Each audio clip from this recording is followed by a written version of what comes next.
ijambo ry'Imana ribohora ibyaha ntibagikeneye kuryumviriza. Abantu muri kino gihe bishakira imihezagiro ibiki, ariko imihezagiro na Satani arayitanga kandi benshi bafite uburyo baza kwironderamwo. Rero nimwashaka imihezagiro nimwemere mufate inzira yo gukorera Satani. Nimwafata inzira yo gukora Satani imihezagiro muzayironka, ariko bare kubabesha kuko muri kino gihe abantu benshi bagenda bababwira ngo nimuze ngo muronke imigisha, nivyo arigera nayironka ariko ntimuzi iyo vyavuje bizanana. Ejo zo guyo migisha ariko usanga gutanga ubuzima bwawe canke gutanga abana bawe canke gutanga umugore wawe canke gutanga umugabo wawe utazi ukuntu uri kurabikora. Wowe uguma wibaza ngo uri mu mihezagiro mu migisha, reka mutore bike bibe vy'akamaro, mutore bike bibe bive ku Mana. Kandi Imana ntabwo itanga bike. Iyo uhagaze neza ukagenda ukwigomba ukihangana, igihe kigeze Imana irakugira neza kandi ikaguhezagira. Ariko abantu ntabwo tugifite ukwihangana, abantu dufite ushaka ibintu biza vuba vuba, tugashaka ibintu ubutunzi bwihuse, tugashaka amafaranga yihuse, tugashaka ibintu byihuse vuba vuba. Nayo byihuse vuba vuba bene data ntabwo ari biva ku Mana.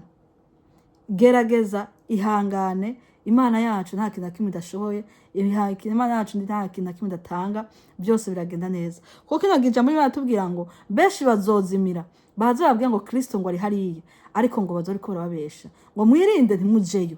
Rero mwene data menya yuko niba zakubwira ngo hariya ngo niho hari Imana, hariya mu gihe gicano nabonye Imana, hariya mu yarusenga ndo nabonye Imana, hariya ndo nabonye, bazoriko barakubesha.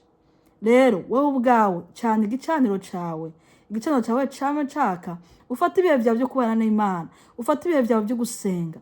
Igihe cyose ntuje mu bintu wanje gusenga, ntuhuruduke, kuko umenye yuko igihe cyose uhuruduka uhura n'ingorane kandi uhura n'ibibazo. Ariko igihe cyose ubanje ugasenga ukabaza Imana, Imana izokurongora by'ukuri kandi Imana izoguta mu rudubi. Rero hano ijambo ryo yatubwira ngo Yesu arabishura ati mwirinde ntihagire ubazimiza. Rero data kino gihe ni gihe cyo kwirinda, kuko ahantu hose ugiye si hose hari Imana. Ahantu hose bari Imana barayiva ku munwa, ariko ntuzi ko ari Imana bariko baravuga. Kandi ikindi naco uko benshi bazoza mu izina ryanje bati ni jewe Kristo. Muri kino gihe ahantu hose bazoza kubwira ngo ni jewe Kristo, bazoza kubwira ngo ngaha niho Kristo ari, ngo hariya ngo niho Kristo ari, ari ugasanga atari byo. Ngo muzokumva intambara n'impuha n'intambara ngo z'intambara, mwirinde ntimuhagarike imitima, kuko batazobura kubaho, ariko umuhero uzoba utaraza. Kuko ihanga rizotera irindi hanga, n'ubwami buzotera ubundi bwami, amapfa no kwinyiganyiga kw'isi bizobaho henshi, ariko ibyo byose ni itanguro ryo kuramukwa. Muri kino gihe abantu benshi ko barazimira kandi batahura yuko ari gihe ca nyuma ko Yesu Kristo ariko arategura umugeni wiwe. Bende data muri kino gihe Yesu Kristo ko ategura umugeni wiwe, abibo bariko bamba bariko barezwa, abibo bariko barihana. Nico gihe ijambo ry'Imana ryaza kutubwira ngo Imana iriko ategura abari mu rugendo ruja mu ijuru.